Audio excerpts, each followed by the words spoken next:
Hi, John. Welcome to the National Critics' Choice Online News and the Steinberg Review. Could you give us some update about what the growing need and the demand for translation for Indonesia? Well, there's a growing need both ways. Number one, from Indonesian into English and to other languages. And Indonesia is producing a lot of good ideas, a lot of writers who deserve to be heard abroad. On the other point of view, from the other hand, there needs to be more quality literature, whether it's history, politics, or whatever, from abroad being translated in Indonesian with better quality. We have very shoddy quality of translations.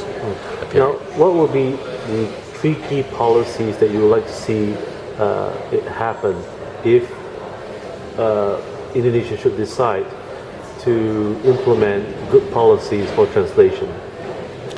Well, there has to be commitment. There has to be clarity of goals, and then there has to be quality. So the government, and this won't happen without government support. You need to put money into translation. At the same time, you have to allow the private sector to make the decisions on what the public needs. The government should not make that decision.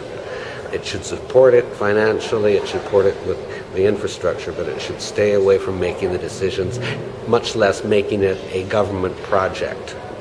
Now, what kind of obstacles do you foresee ahead in making this translation a reality? Are there any obstacles that you see ahead in Indonesia? The biggest obstacle in Indonesia is the mindset, the current mindset of government officials themselves, that if the money is coming from the government, then the government has to control it. In fact, the money is from the people. It should be the people who are deciding what needs to be translated, what needs to be published. Now, how could the private sector or the commercial sector do to help and assist translation work, especially when it comes to literacy?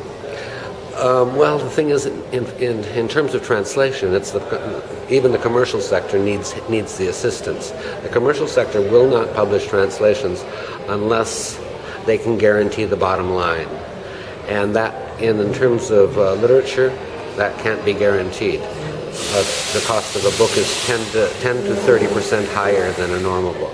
Now, how much does it cost to have a translation done in Indonesia? What's the average cost? The average cost, and there's no such thing as an average cost, and it's almost shameful to say, but translators are paid as low as approximately $5 a page, whereas in the United States, a normal translator would be paid $35 a page. So you are saying that a translator in Indonesia is paid $5 a page, and no one is actually doing it or doing something about it? No, and the thing is, because the publisher cannot make a profit if he pays the translator more than that, and so you can't get quality translators. I'm one of the world's most famous translators of Indonesian literature. I cannot survive on translating literary works. And so, how much would it cost for a good quality translator in Indonesia? Well, the thing is, if we're talking about literature, if we're talking about a novel usually takes a translator, and this is a 200 to 300 page book, at least 6 months to prepare a translation, usually a year, because you have to give it time to sit. So how much does it cost to live in Singapore for 6 months? Can a publisher afford to pay a person a salary of 6 months? Nobody can. Mm-hmm. Nobody can. So you're looking at like about probably Singapore dollars at about $60,000 to $40,000 a year. Is that on average? I mean, if wherever it is. Now, the thing is, it doesn't cost as much to live in Indonesia, but if the person is only paid, let's say, 10 million rupiah, which is approximately $1,000 US, to translate a novel, and it takes him 6 months to translate a novel well, there's no way he can live. There's no way he can live.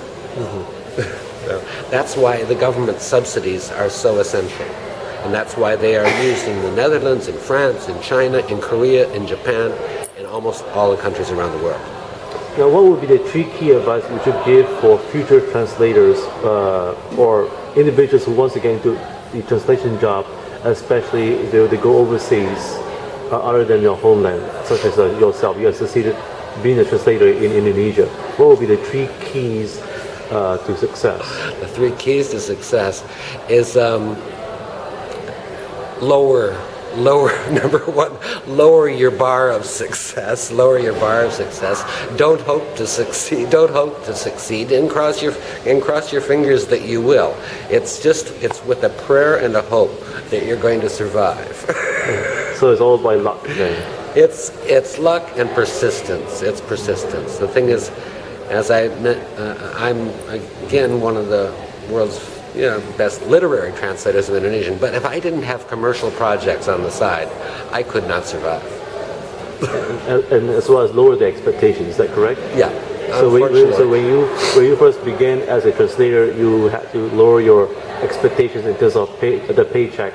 Oh, I thought I would actually make money, and it turns out I couldn't. I spend 50% of my time begging for money to give life to the foundation that I established. There's no way to get by otherwise. But once again, Mr. John McLeland, thank you for your success in being a translator, and we hope to see you more often. Thank you so much.